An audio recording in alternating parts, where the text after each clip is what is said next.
नमस्कार। फिर से हाजिर हूँ एक नई कहानी को लेकर के। मैं हूँ राज। आप देख रहे हैं हाईवे 33। आज की कहानी जो हमें भेजे हैं उनका नाम है नरेंद्र।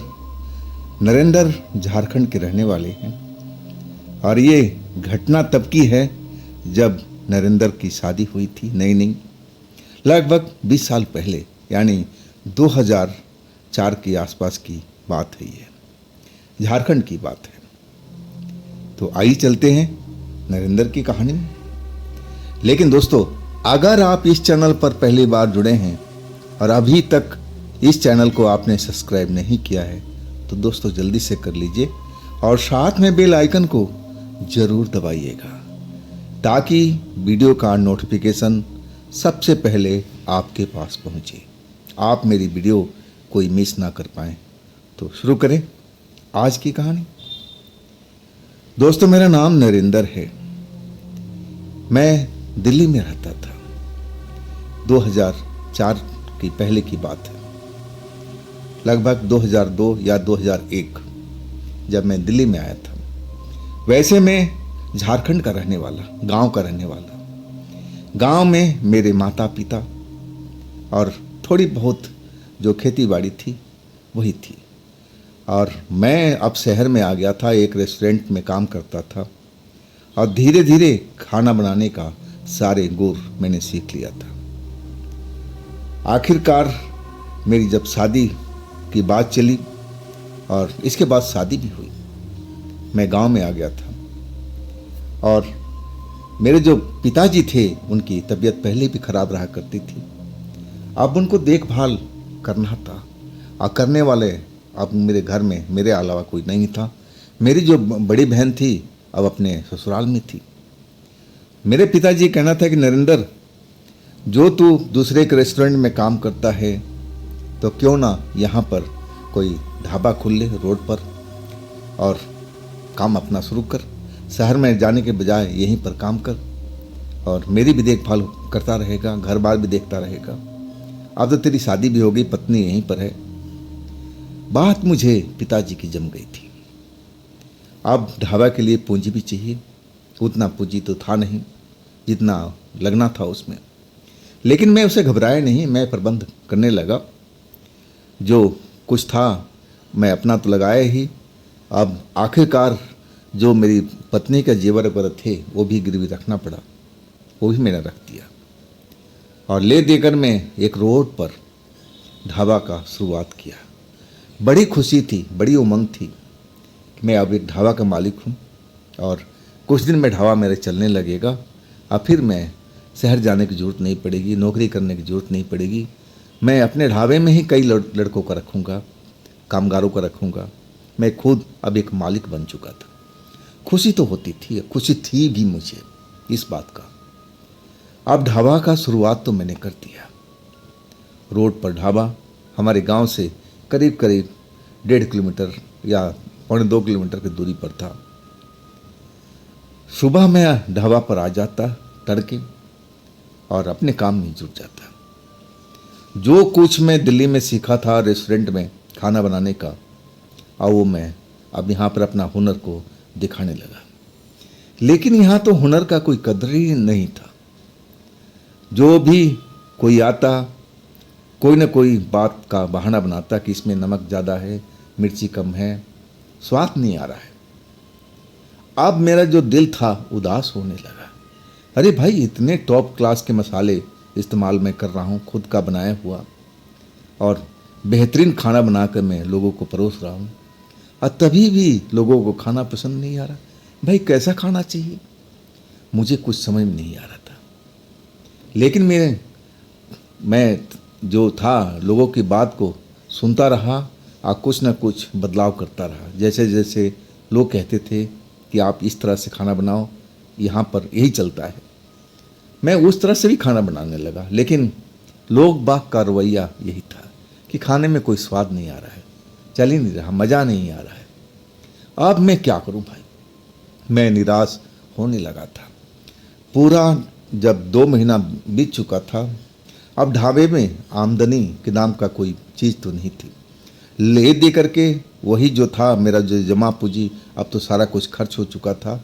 अब ऐसे ही मेरा ढाबा चल रहा था, नो प्रॉफिट नो लॉस पर। सुबह जा कर के मैं काम करता और देर रात को लौटता 10 बजे 11 बजे और थका हारा रहता था। पिताजी उम्मीद लगाए रहते थे कि अब ढाबा चल जाएगा। मेरी पत्नी भी उम्मीद लगाए रहती थी कि ढाबा चलेगा, आमदनी होगा। मेरे जो गहने रखे हुए हैं गिरवी वो छुड़ा लिए जाएंगे। माँ का भी यही था कि कब मेरे ढाबे से पैसे आएंगे, हम आगे बढ़ेंगे। लेकिन ऐसा कुछ भी हो नहीं रहा था। मैं दिलासा देता था अपनी पत्नी को कि देखो, एक न एक दिन मेरा ढाबा जरूर चलेगा, आप थोड़े दिन का और सब्र करो। और वही बात अपने पिता को भी कहता था कि पिताजी, मैं निराश नहीं हूँ, काम मैं कर रहा हूँ, अब धीरे धीरे जम जाएगा, टाइम तो लगता है नया नया काम में। लोग बाग अब मेरे इस स्वाद से अब जानकार नहीं है। जैसे जैसे स्वाद उनको महसूस होगा और हमारे खाने पर, हमारे ढाबे पर खाना खाने के लिए ज़रूर आएंगे। और मेरे पिताजी भी कहते थे कि हाँ बेटा, मुझे उम्मीद है एक दिन तेरा ढाबा बहुत ज़ोर ज़ोर से चलेगा, तो पैसे वाला बनेगा, हम अमीर बनेंगे, मुझे इतना ज़रूर पता है, टाइम तो ज़रूर लगता है। अब इसके बाद मैं लगा रहा, तीसरा महीना स्टार्ट हो गया। अब तो ऐसी हालत हो गई कि मैं खुद बहुत ज़्यादा निराश हो गया था। मैं अपने माँ को, अपने पिताजी को क्या समझाता, अपनी पत्नी को क्या समझाता, अब तो वही लोग मुझे समझा रहे थे। मैं इतना निराशा में डूबते चले जा रहा था। घर में आता तो किसी से बात नहीं करता, बिल्कुल पत्नी के पास भी नहीं बैठता। पत्नी पूछती रहती कि क्या हुआ क्या हुआ। मैं बताता क्या कि मेरे पास कोई काम ही नहीं चल रहा है, कोई खाना खाने आता ही नहीं है, पैसे ही नहीं है। तब मेरी पत्नी कहती अरे आप निराश मत हो, ढाबा आपका चलेगा एक दिन, मुझे विश्वास है, आप अपना काम करते जाओ, देखना एक दिन ज़रूर चलेगा। बस वही परिवार वालों की एक हिम्मत थी जो मुझे जोड़ के रख रही थी। अब मैं सुबह होते ही ढाबे पर चला जाता और दिन रात मेहनत करता रहता। लेकिन शाम को जब घर आता तो निराशा से भरा होता था। मैं सोचता था कि अब बहुत हो चुका, अब मैं ज़्यादा इससे कर नहीं पाऊँगा, इससे बढ़िया है कि मैं दिल्ली निकल जाऊँ और उसी रेस्टोरेंट में जाके काम करूँ। लेकिन इतना पैसा खर्च करने के बाद हमारी घर की जमा पूंजी सब कुछ बर्बाद हो चुकी थी। पत्नी के जेवर तक जो थे वो गिरवी रखे हुए थे। मैं बहुत निराश था, मन में कई तरह का विचार आ रहे थे, निराशा से भरे हुए। लेकिन मेरी पत्नी मेरा साथ दे रही थी, मेरा परिवार मेरा साथ दे रहा था। मेरे पिता मुझे समझाते थे, माँ समझाती थी कि बेटा तो थक मत, निराश मत हो, जो अपना काम करते रह, अपना काम करते रह। लेकिन भाई कब तक। मैं एक दोपहर में ढाबे पर बैठा हुआ था, बड़े निराश मन से उदास था। यही अपने फ्यूचर के बारे में सोच रहा था कि मैं इतना जमा पूंजी लगा करके ढाबा खोला और ढाबा तो मेरा चल ही नहीं रहा है। अब कब तक मैं बर्दाश्त करूंगा, अब मुझे ढाबा बंद कर देना चाहिए और मैं अपने पुराने काम पर दिल्ली लौट जाऊं, जिस रेस्टोरेंट में काम करता था। अच्छा खासा पैसा मुझे वहाँ मिलता था, तो क्यों न मैं जाके करूं, जिससे मेरा घर बार सुखी हो। और यही सब मैं बातें अपने उस ढाबा पर बैठकर सोच रहा था भरी दोपहरी में। पूरा जो ढाबा था मेरा बिल्कुल खाली था, कोई भी नहीं था, अकेले ही ढाबा मैं चला रहा था। एक ट्रक वाला आकर के रुका, पुराना ट्रक वाला था और पुराने ज़माने का जैसा ट्रक होता था वैसे ही मुझे ट्रक लगा था। और आके रुका, बोला भैया खाना है क्या आपके पास में। मैंने बोला हाँ हाँ खाना तो है, जो आप कहो कि मैं अभी 5 मिनट में रेडी कर देता हूँ। वो आकर के बैठ गया, मैं जो उसका ऑर्डर था अब बनाने लगा। वो मेरी तरफ देख रहा था। जब कुछ देर हुआ, मैं अपना ढाबा में खाना बना रहा था, उसका ऑर्डर तैयार कर रहा था, और तब वो मेरे पास में कब आकर के मेरे बगल में खड़ा हो गया, खाना बनाता हुआ देखते हुए कहने लगा, भैया लग रहा है आपका ये ढाबा ज़्यादा दिन पुराना नहीं है ना, यही बात है ना। मैं उसकी तरफ देख करके बोला हाँ भाई आप सही कह रहे हो, अभी ज़्यादा दिन खुले हुए नहीं हुआ। तब वो बोला, भैया लग रहा है आपका ढाबा चल नहीं रहा है। हाँ यही बात है ना। मैं उसकी तरफ घूर कर देखा और धीरे से बोला, हाँ भाई आप सही कह रहे हो। देखो ना, मैं इतने दिन से यहाँ पर काम कर रहा हूँ, अच्छा खासा खाना बना करके लोगों को खिलाने की कोशिश करता हूँ, लेकिन लोगों को शायद मेरा हाथ का स्वाद पसंद ही नहीं आ रहा है। जो एक बार आता है दोबारा मेरे ढाबे पर आता ही नहीं है, ग्राहक टूट जाता है। देखो ना, अब सुबह से लेकर के आप 5वें ग्राहक हो, अब 5 ग्राहक पर मैं ढाबा कैसे चला पाऊँगा। मैं अपना दुखड़ा उसे रोए जा रहा था और वो मेरी तरफ देख करके मुस्कुरा रहा था। मुस्कुराने का अर्थ मैं समझ नहीं पा रहा था। आखिरकार मैं उससे पूछा, भैया आप मेरी दुखड़ा सुन करके मुस्कुरा क्यों रहे हो। तब वो कहने लगा, अरे भाई तुम्हारी आप बीती पर मुस्कुरा रहा हूँ। ऐसा होता है, कई बार ऐसा होता है, आदमी थक जाता है, परेशान हो जाता है, काम छोड़ देता है। ऐसा मैंने कई बार देखा। तुम निराश मत हो। तुम क्यों नहीं कुछ पूजा पाठ करवा रहे हो अपनी दुकान का, किसी ओझा गुनी इस तरह के लोगों से मिलो, शायद वो तुम्हारी भला करें। मैं अब उसकी तरफ देखने लगा कि ये बंदा क्या बोल रहा है। मुझे इन बातों पर कभी विश्वास नहीं था, ना मैं विश्वास भी करना चाहता था। मैंने बोला, भाई मैंने आज तक इन चीज़ों पर विश्वास नहीं किया है। तब वो कहने लगा, देखो भाई विश्वास तो करना पड़ेगा। अगर तुम इन चीज़ों पर विश्वास करोगे तो देखना एक दिन तुम्हारा जरूर भला होगा। क्या तुमने कभी किसी तांत्रिक से मिले हो, इस बारे में कभी तुमने किसी से बात की कि तुम्हारा ढाबा क्यों नहीं चल रहा है। मैंने बोला, नहीं, मुझे तांत्रिक से क्यों मिलना भाई, किसी ओझा गुनी से क्यों मिलना।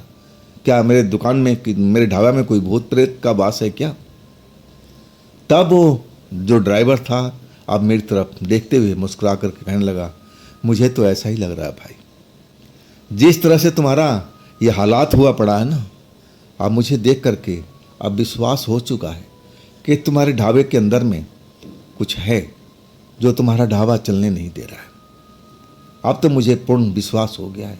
जब मैं यहाँ पर रुका था ना अपने ट्रक को, तभी मुझे लगा था कि ये ढाबा सही नहीं है। इस ढाबे में कुछ ऐसी शक्ति है जो लोगों को यहाँ रोकने नहीं देती है। यही वजह है कि तुम चाहे कितना भी बढ़िया खाना बना लो, वो स्वाद आता नहीं है जो लोगों को पसंद है। मैं उसकी तरफ देख करके हैरानी से देख रहा था कि ये बंदा बोल क्या रहा है। मैंने बोला, देखिए भाई, मैं आपके लिए जो खाना बना रहा हूँ, अब इसका आप स्वाद ले करके अब मुझे बताओ कि खाने में क्या कमी है, अब फिर मैं आपसे बात करता हूँ। खाना उसके आगे परोस दिया। खाना वो कुछ निवाले खाया। बोला, भाई खाने तो तुम्हारा बहुत स्वाद है। मेरी बात मानो, जो मैं कह रहा हूँ ना, तुम उसको एक बार आजमा कर देखो। ऐसी शक्ति भी होती हैं जो ढाबे को चलने नहीं देती है, कोई नया काम करने नहीं देती है। और तुम्हारा ढाबा तो रोड के किनारे है भाई। इस रोड पर न जाने कितना रोज कहीं ना कहीं एक्सीडेंट होता रहता है, आत्माएं घूमती रहती है। और हो सकता है कि कोई आत्मा तुम्हारे ढाबे के अंदर हो और वो ढाबा चलने नहीं दे रही हो। अब मुझे उसकी बात में थोड़ा इंटरेस्ट आने लगा था।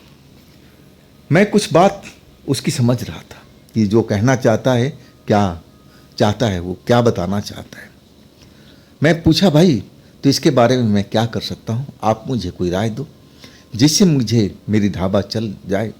मैं परेशानी में बहुत ज़्यादा हूँ। अगर आप कोई उपाय जानते हो तो आप ही क्यों नहीं बताते हो। वो मुस्कुराता हुआ मुझे अभी भी दिखाई दे रहा था। खाना खा रहा था, अब बार बार बोलता, भाई गजब का स्वाद है, इतना बढ़िया खाना तो मैंने इस रोड पर कभी नहीं खाया। ये लोग बाग क्यों नहीं तुम्हारे ढाबे पर आ रहे हैं भोजन करने के लिए। फिर वो जब खाना खा लिया, मैं उसके पास जा कर के बैठ गया। हमारे ढाबे में तो ऐसे ही था कि पूरे दिन में 10-12 ही कस्टमर आते थे, बड़ी मुश्किल से। अब इसमें मेरा ढाबा कहाँ चल पाएगा। मैं उसके पास बैठ गया था। खाना खा करके वो प्रसन्न लग रहा था और फिर मुस्कुराते हुए कहने लगा, भाई देखो, मैं तुम्हें एक चीज़ दूंगा, अगर मेरी बात पर तुम्हें यकीन हो तो, अगर तुम विश्वास करते हो इन शक्तियों पर, तो तभी मैं ऐसा कर पाऊंगा। मैं उसकी तरफ देखता रहा। अब फिर बोला, भाई मुझे विश्वास है, जो आप कह रहे हो तो मुझे विश्वास ही है।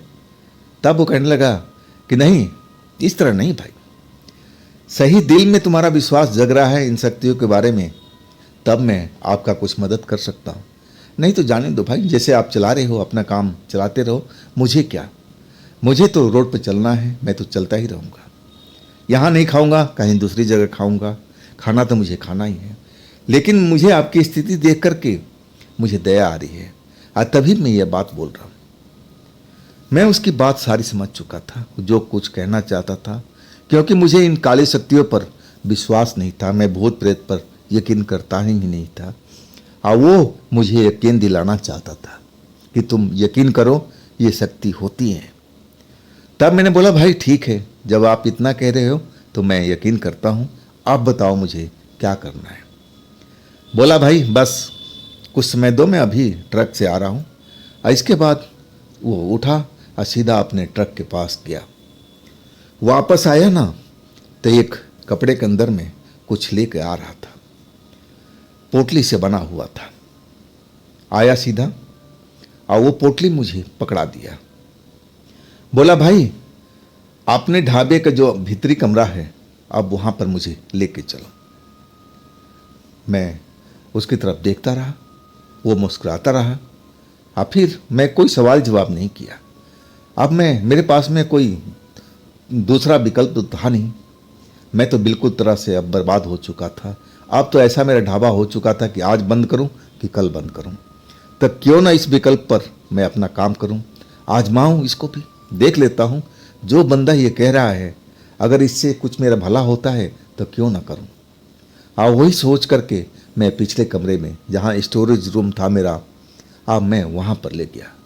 मैंने बोला, भाई यही मेरे पास में एकांत कमरा है, ये मेरा स्टोरेज है, और कभी कभी चारपाई बिछा करके मैं अंदर आराम भी करता हूँ। वो कमरे में देखता रहा हर तरफ, जैसे कुछ ढूंढने का कोशिश कर रहा हूँ, और आखिरकार बोला, हाँ ये कमरा बिल्कुल सही है। मेरे हाथ में उसका दिया हुआ पोटली था। फिर वो पोटली मेरे से ले लिया, और एक मिट्टी जो आला था, और एक आला पर वो पोटली को खोला, और उसमें से एक मूरत निकली।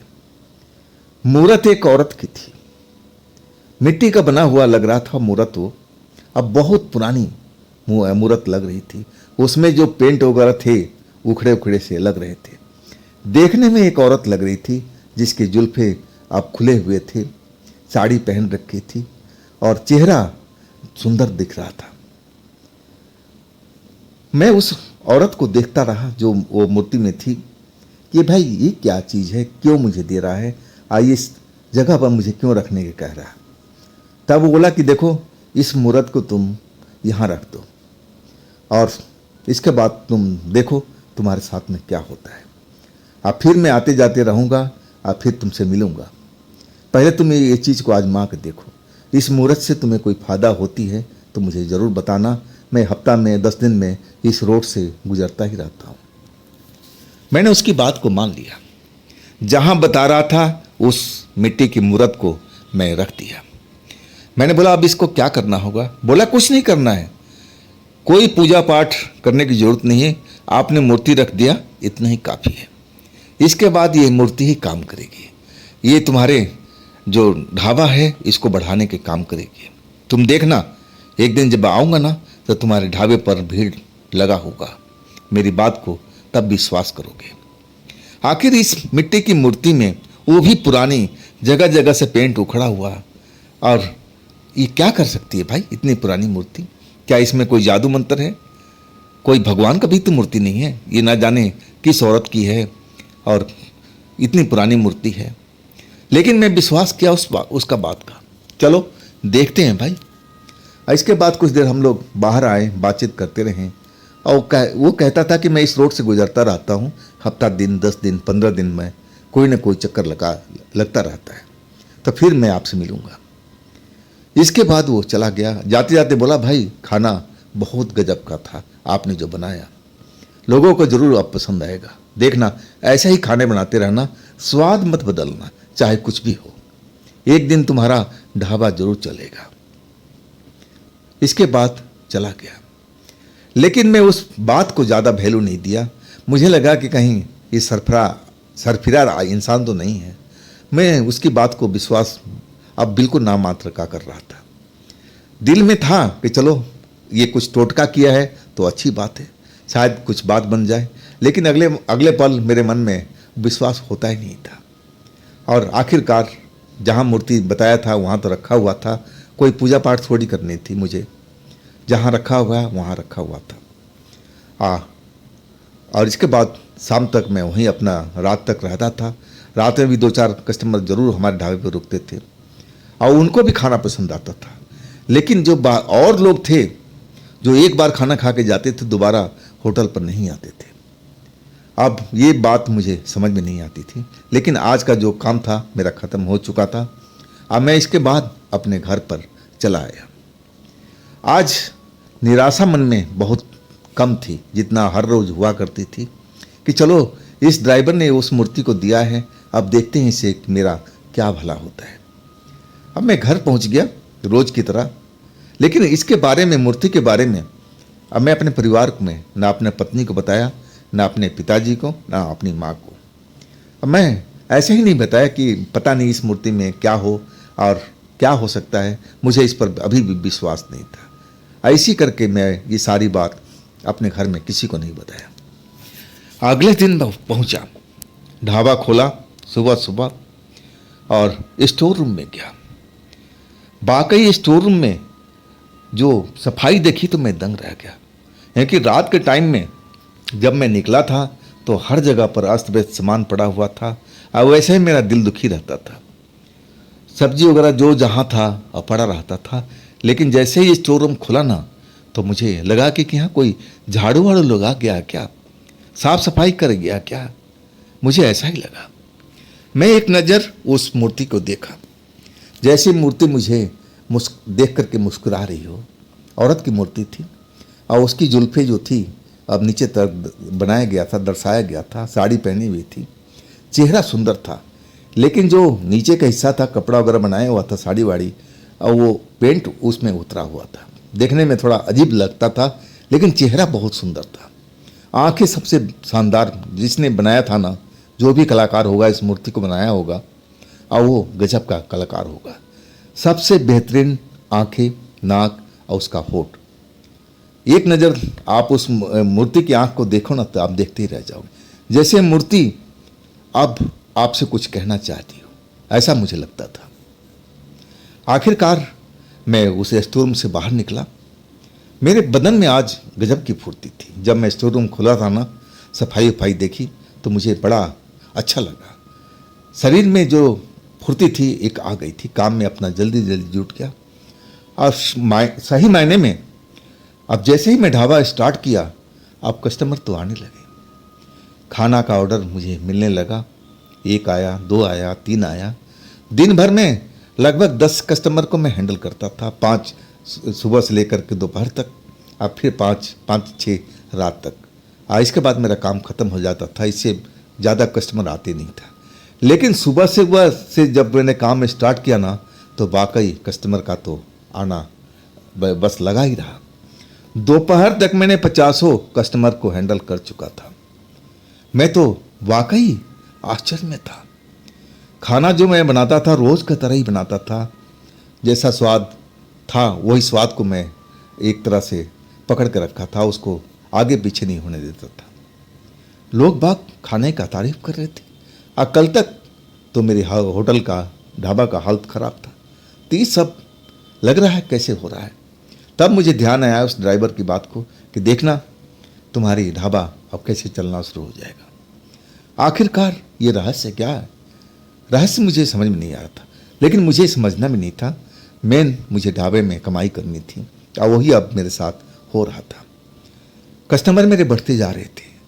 अब तो रात तक मैं 100 कस्टमर का हैंडल कर चुका था, जबकि सुबह से लेकर शाम तक मुश्किल से 10-11 कस्टमर होते थे। अब मैं बेहद खुश था। सारा दिन काम करके मैं थक भी चुका था।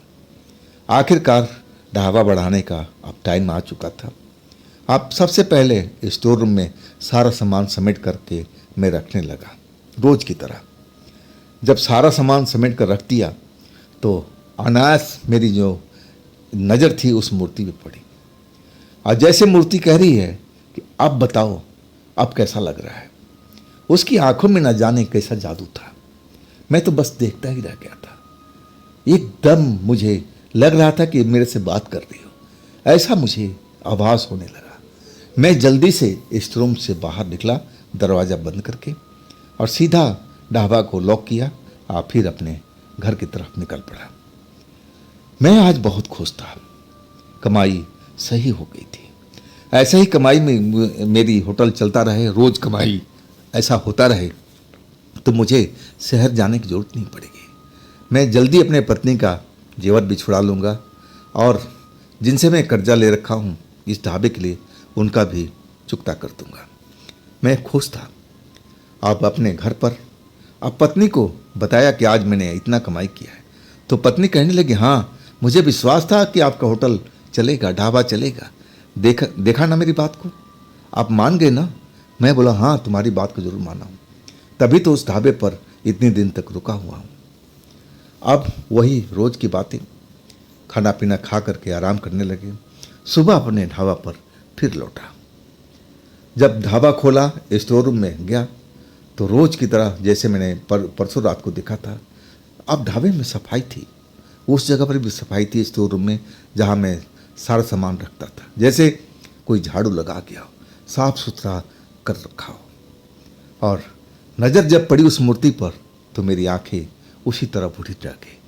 वो लग रहा था कि जैसे मुझे देख करके मुस्कुरा रही हो, कुछ बताने की कोशिश कर रही हो। मैं तो देखता ही रह गया था कई पल तक।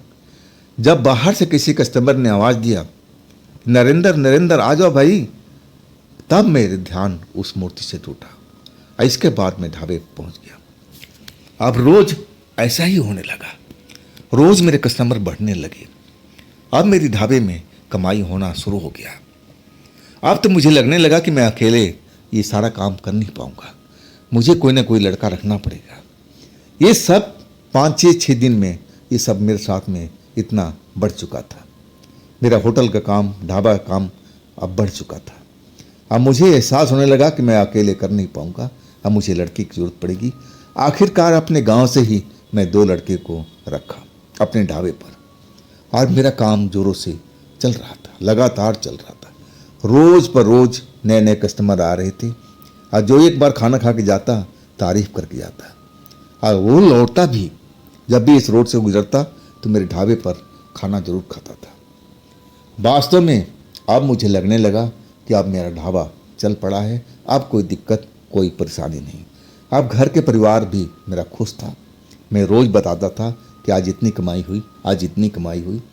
सबसे ज़्यादा मेरे पिताजी खुश थे, और उसके बाद तो मेरी पत्नी बहुत खुश थी। अब जल्दी में उसका जेवर छुड़ाने वाला जो था। अब कई दिन ऐसा ही चलता रहा। अब कम से कम 20-22 दिन इस बात को हो चुका था। ढाबे की कमाई हमारी बढ़ती जा रही थी, और ढाबा हम 10 बजे के बाद रात को बंद कर देते थे, क्योंकि उस रोड पर उसके बाद बिल्कुल सुनसान हो जाता था। और हम जो हमारे गांव के लड़के थे उनके साथ में लेकर के अपने गांव की तरफ चल पड़ता था, जैसे रोज का ही कहानी हो गई थी। अब एक रात जब हम ढाबा बढ़ा रहे थे ना, तो अचानक बरसात शुरू हो गई थी। पहले तो धीरे धीरे पड़ी, हम लोग सोचे कि निकल जाएंगे, लेकिन जैसे ही बाहर निकले बहुत तेज़ की बारिश होने लगी। मेरे साथ मेरे जो नौकर थे, 2 लड़के गांव का, अब वो मेरे साथ ही फंसे हुए थे। हम ढाबा पे ही रुके, बारिश खुलने का इंतज़ार करने लगे, लेकिन जो बारिश थी ना, रुकने का नाम नहीं ले रही थी। अब लगातार बारिश बढ़ती जा रही थी, हवा भी तेज होता जा रहा था।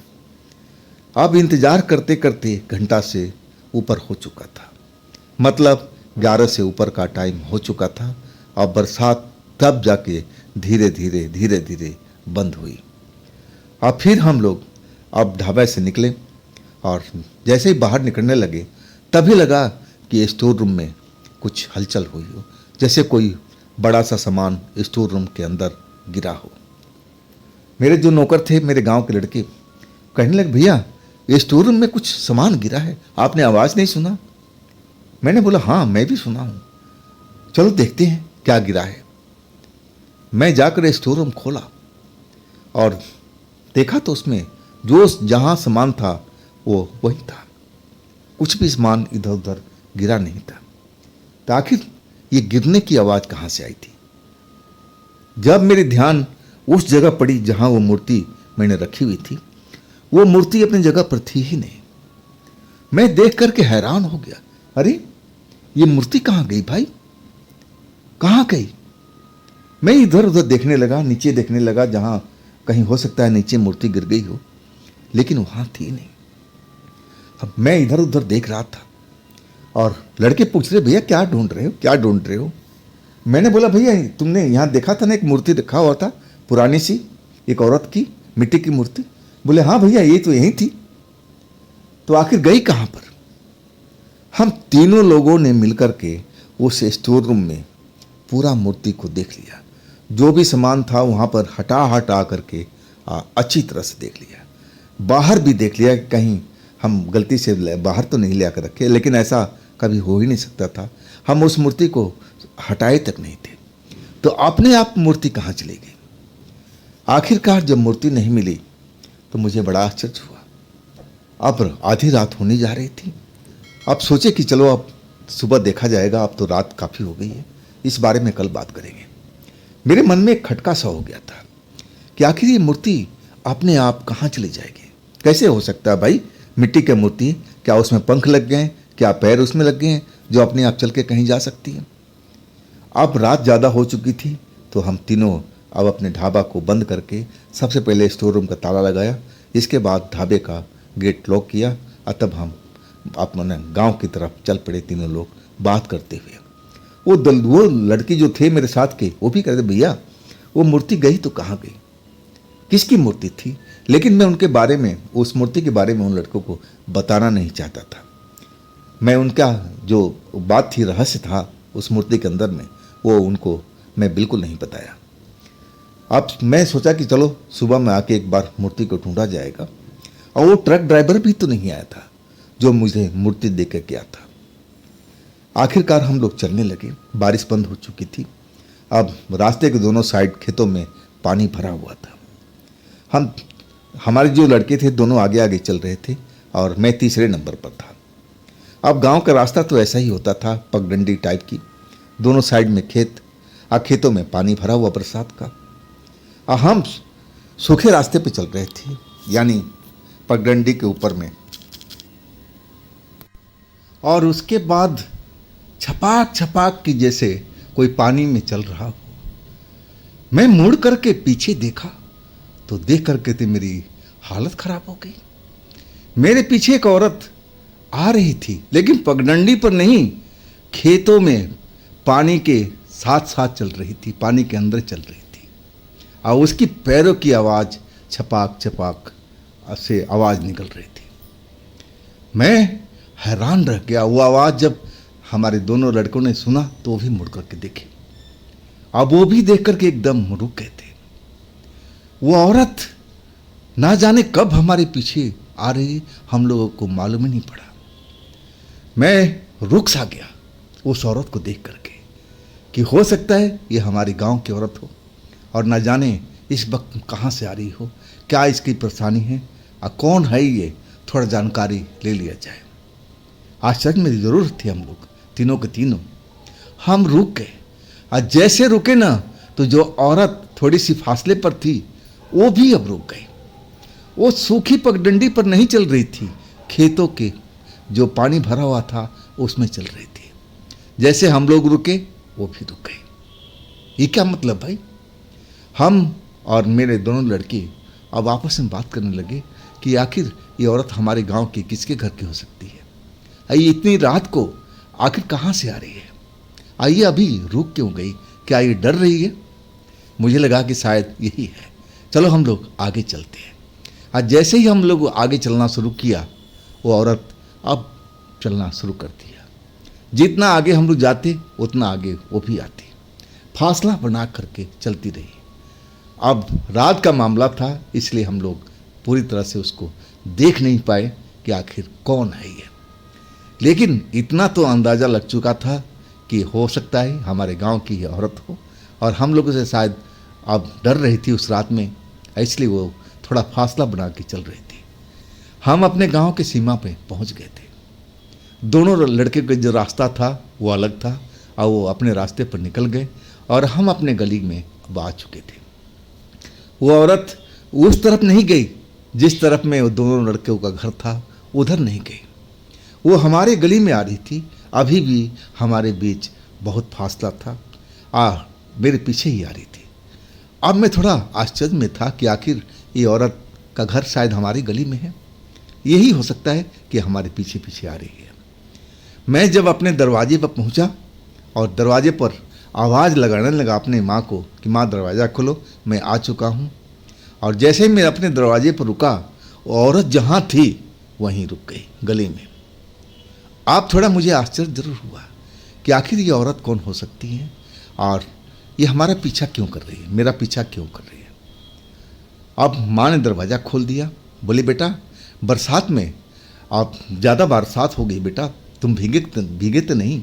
मैंने बोला नहीं माँ, हम बारिश में वहीं रुक गए थे, ढाबा पर ही। जब बारिश बंद हुआ तब हम निकले हैं। मेरा कपड़ा तो सूखा साखा ही था। और आखिरकार मैं जब अंदर आने लगा तब मैंने देखा उस तरफ में जहाँ वो औरत खड़ी थी, और अब वो औरत मुझे नज़र नहीं आ रही थी। मैं मुड़ मुड़ करके उस तरफ देख रहा था। जिस जगह पर वो औरत खड़ी थी अब मुझे वहाँ कोई दिखाई नहीं दे रहा था। पूरा गली खाली थी। मेरी माँ कह रही थी बेटा पीछे क्या देख रहा है, किसको देख रहा है, गली में तो कोई नहीं है। अब मैं आश्चर्य में था कि इतनी जल्दी वो औरत उस जगह से कहाँ गायब हो गई। कौन थी जो मेरा पीछा कर रही थी। लेकिन मैं माँ को बताया नहीं कि माँ को मैं चिंता में नहीं डालूँ। आखिरकार हम घर में थे अपने। अब मैं अपने पत्नी के साथ, अब पत्नी को भी कुछ नहीं बताया कि हमारे साथ कोई औरत आ रही थी, मेरे पीछा करते हुए गली तक आई, इसके बाद गायब हो गई। इस बात को मैं अपनी पत्नी को बिल्कुल नहीं बताया। अब रोज़ की तरह अपने बिस्तर पर थे, पति पत्नी कुछ देर प्यार की बातें करते रहे। अब मैं थका हुआ था। कब नींद आ गई मुझे मालूम भी नहीं पड़ा। जब मेरी नींद खुली तो मेरी पत्नी मुझे जगा रही थी। इतनी रात को क्या हो गया भाई, अभी तो हम लोग कुछ देर पहले ही अब प्रेम से बात किए काफ़ी देर तक, और फिर हम सोए। फिर इसको क्या हो गया, क्यों मुझे जगा रही है, बात क्या हुई। मैं आंखें खोल करके और मैं अपनी पत्नी से पूछा, हाँ क्या बात हो गई, अब क्या हो गया, क्यों मुझे जगा रही हो, सो जाओ ना, देखो कितनी रात हो गई। लेकिन मेरी पत्नी की आंखें अब बड़ी बड़ी सी दिखाई दे रही थी। चेहरा का रंग बिल्कुल बदला हुआ नजर आ रहा था।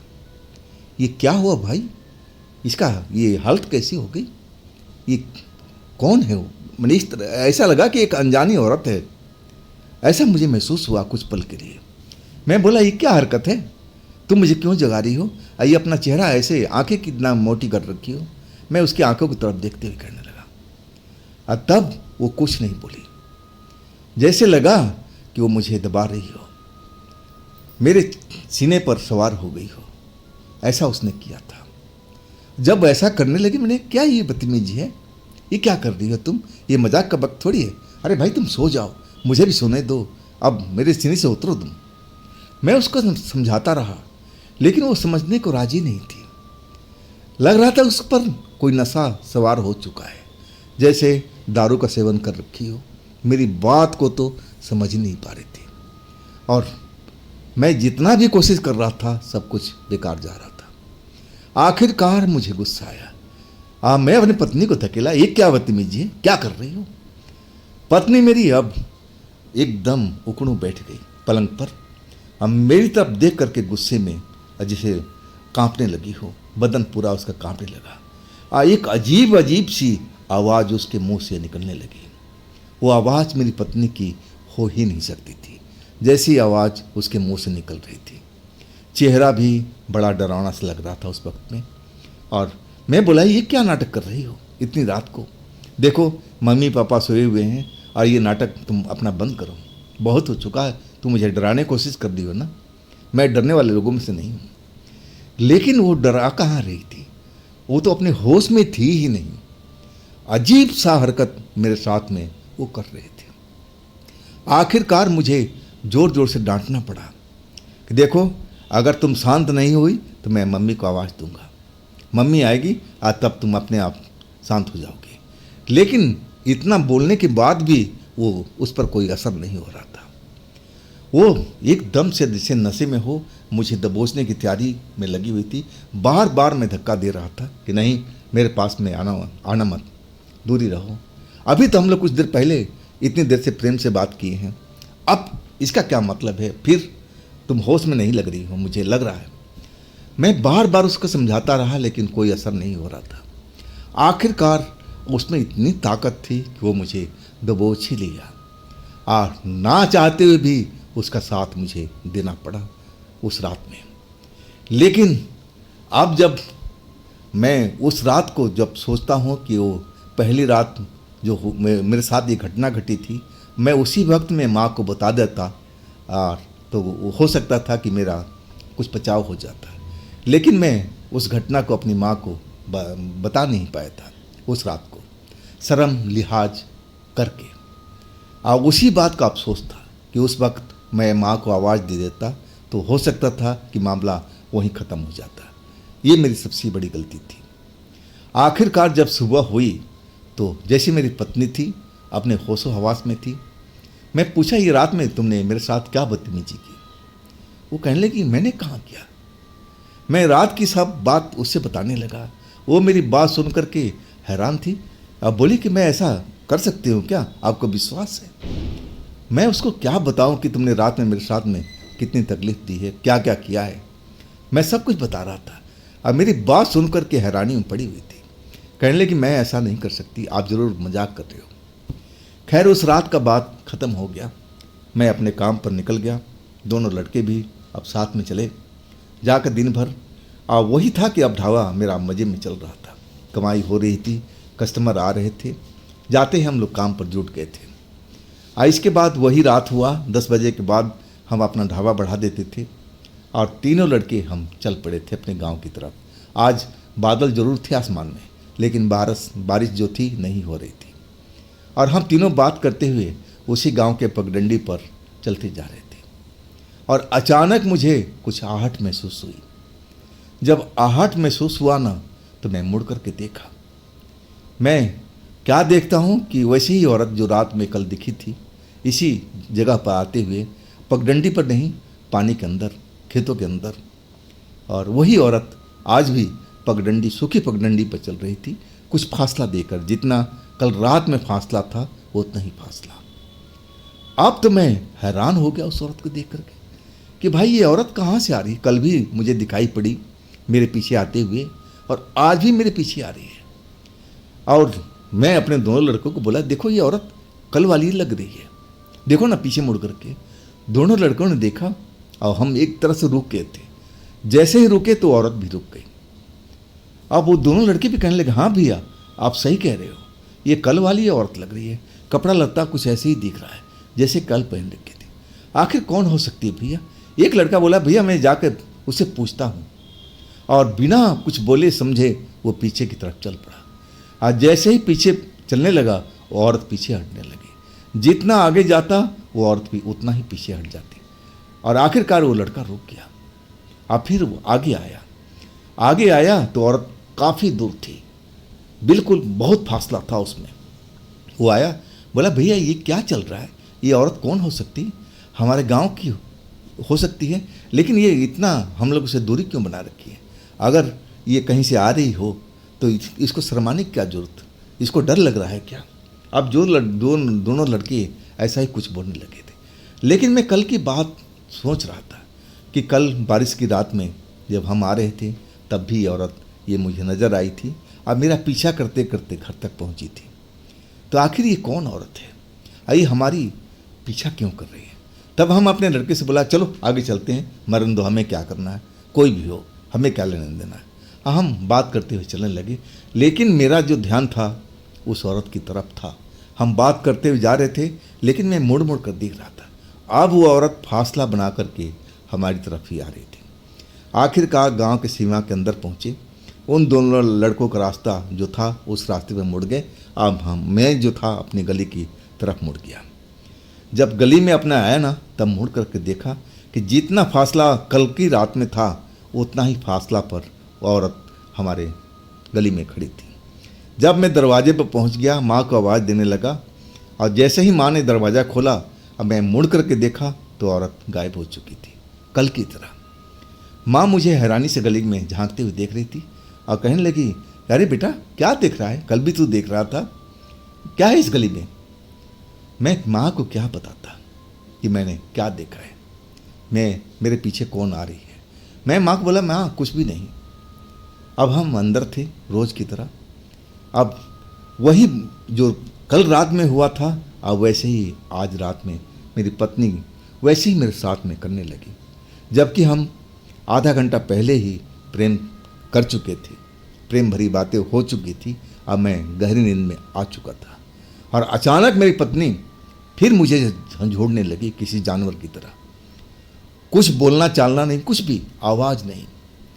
और मैं रात की बात, अब जैसे कल रात हुआ था वैसे ही समझ करके अब मैं आज थोड़ा डर सा गया था कि आखिर ये पत्नी अब मेरे साथ में क्या कर रही है।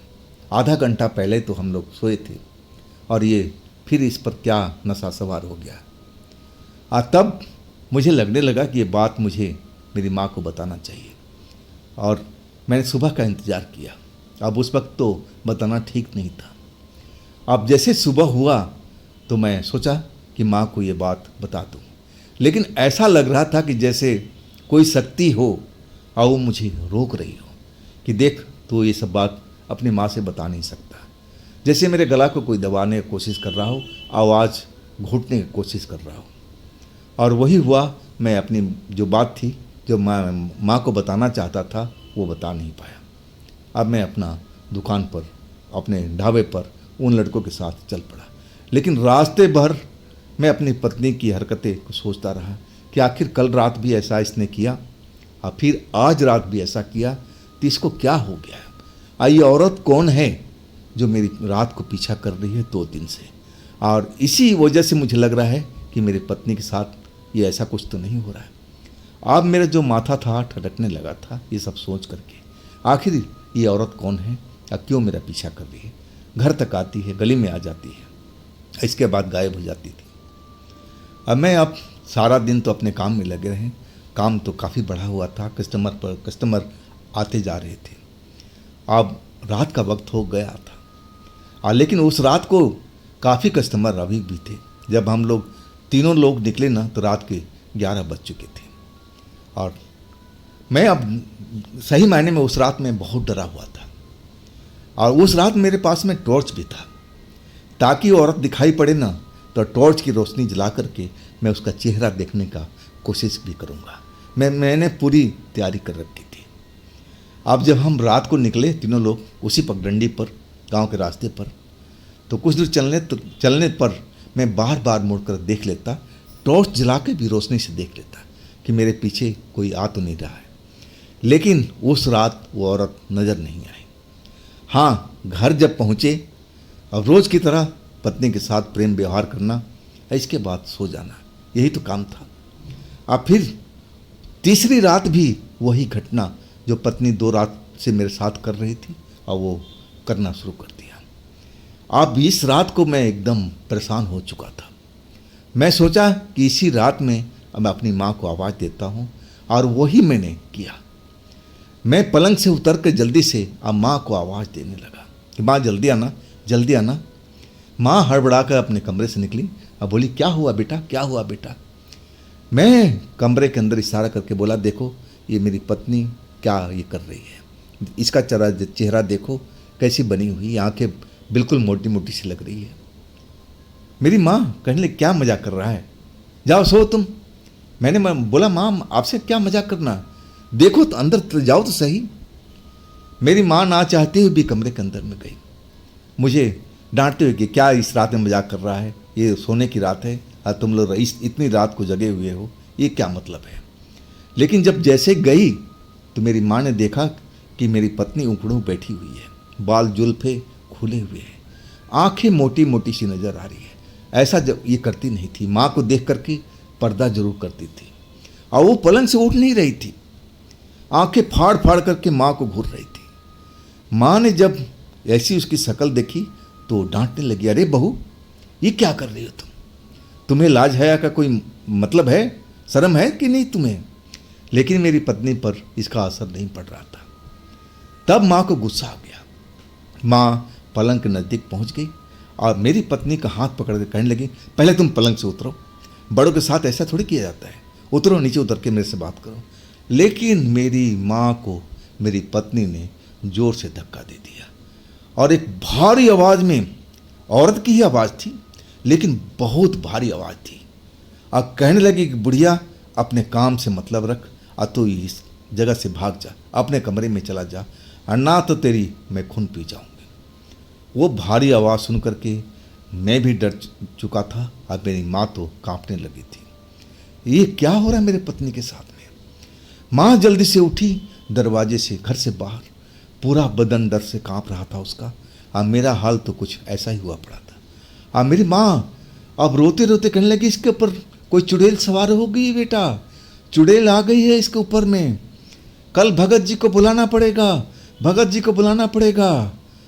अब तो मेरी हालत और ख़राब हो गई। मैं कहने लगा, माँ ये सब क्या हो रहा है इसके साथ में, ये 2 दिन से हो रहा है। मेरी माँ बोली, तूने कुछ बताया क्यों नहीं? तूने कुछ बताया क्यों नहीं बेटा? ये घर में चुड़ैल आ गई है, चुड़ैल तेरी पत्नी के शरीर में समा चुकी है, ये चुड़ैल है बेटा, मुझे कल भगत जी को बुला के लाना पड़ेगा, भगत जी को बुलाना पड़ेगा। आखिरकार माँ बेटे हम रात भर डरे रहे। अब पत्नी जो थी अब अपने पलंग पर सो चुकी थी, जैसे उसको कोई परवाह भी ना हो। सुबह उठी बिल्कुल समान एक औरत की तरह, आके मेरे माँ का चरण छुआ करती थी, लेकिन जैसे ही चरण छूना शुरू किया माँ तो डर के पीछे हट गई। अब घर का जो माहौल था बिल्कुल बिगड़ चुका था। उस घर में अब लग नहीं रहा था कि कोई, पूरा घर का माहौल एकदम बदल चुका था।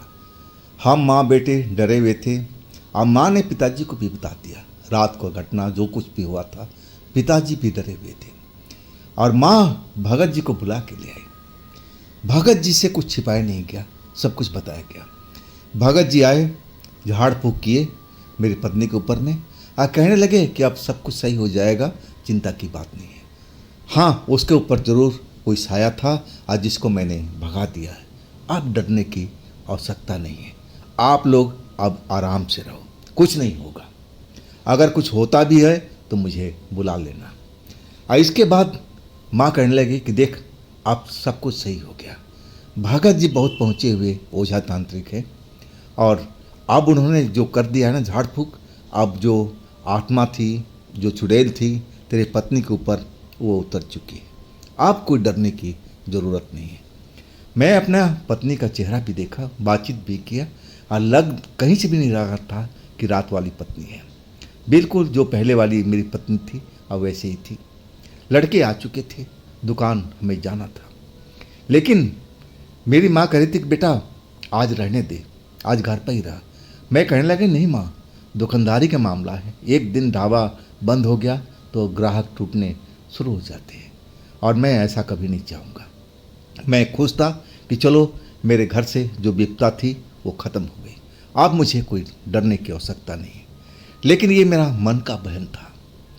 मैं अपने मन में यही सोच रहा था कि चलो सब कुछ अच्छा हो गया, अब ऐसा कुछ मेरी पत्नी के साथ नहीं होगा।